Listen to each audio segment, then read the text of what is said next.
All right, take two. See if this is in frame properly. Yep. Hello, my name is Asa. This is Chef.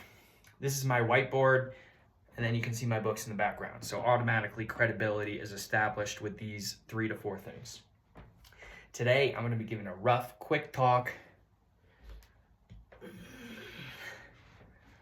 about strengthening the body from an engineering perspective, engineering and physics.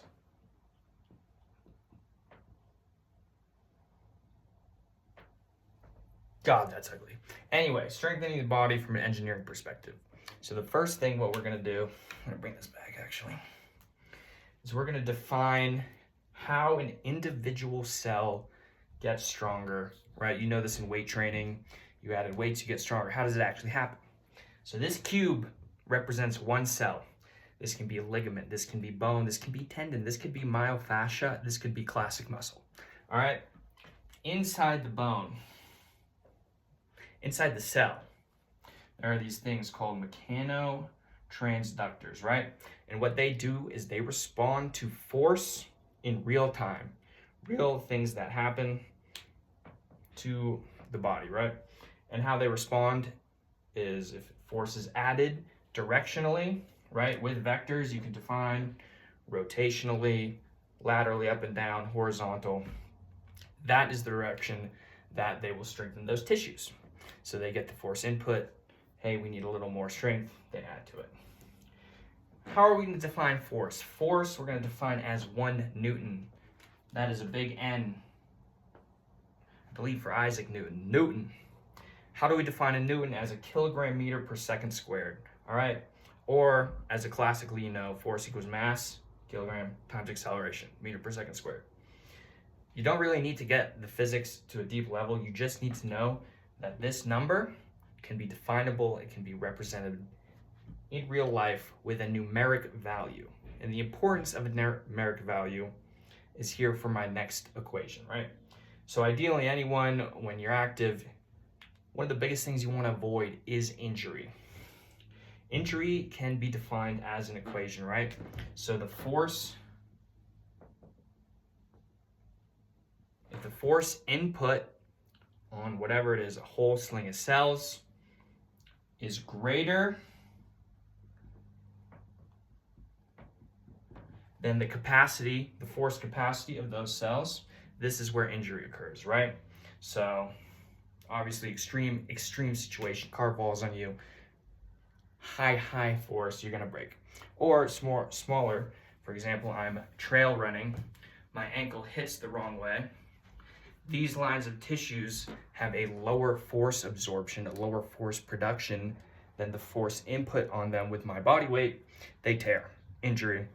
This can be implied anywhere in the body, right?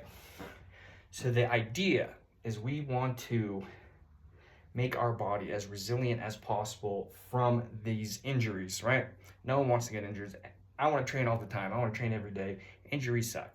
So we're going to strengthen our body from a perspective of injury resiliency.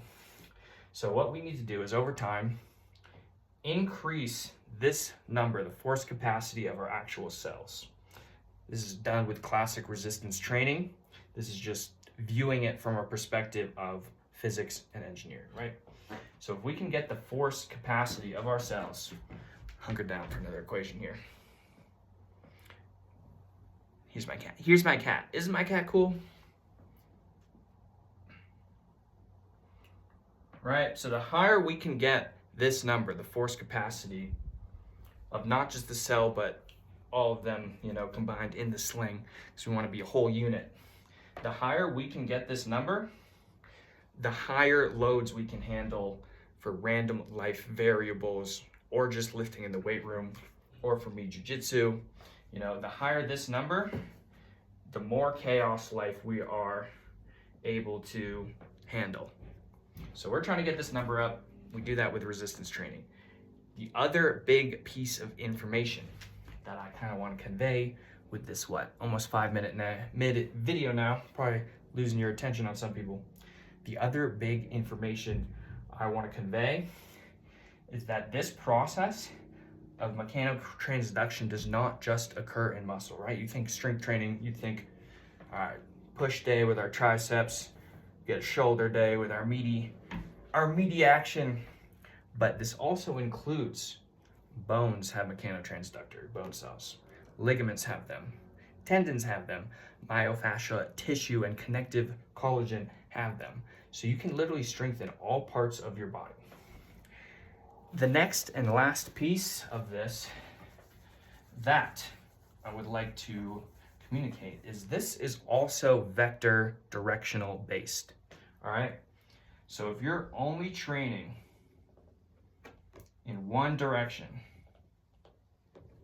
all the time, you're not going to be that strong. If all of a sudden a very small amount of force comes in a different direction and the cell's not ready for it, tear, break, etc. So from this, what I am recommending to just become more injury resilient is just add in rotational directions, add in lateral directions, add in horizontal, as many angles as you can possibly do, because that is how you become most resilient. For example, let's take the shoulder joint. If I'm only bench pressing all the time, this line of tissues is going to become very strong, right? My linear line of tissues in this direction, extremely strong, right? My mechanotransductors are responding for months on end in programming. But what happens when your shoulder's up here and a force hits it rotationally, or you fall back below the line, you're going into ranges you have not trained. You're going into ranges the cell has not been prepared for. So my recommendation, using this perspective, how I've done it, is to take many angles, do some pullovers, rows, rotator cuffs from all different angles.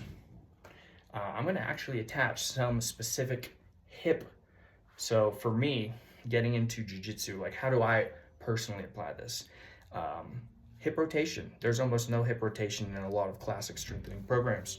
So I had to kind of be a little creative and find ways to add in those vectors in rotation. And I'll attach some videos here at the end to show you. Anyway, appreciate your time. Talk soon.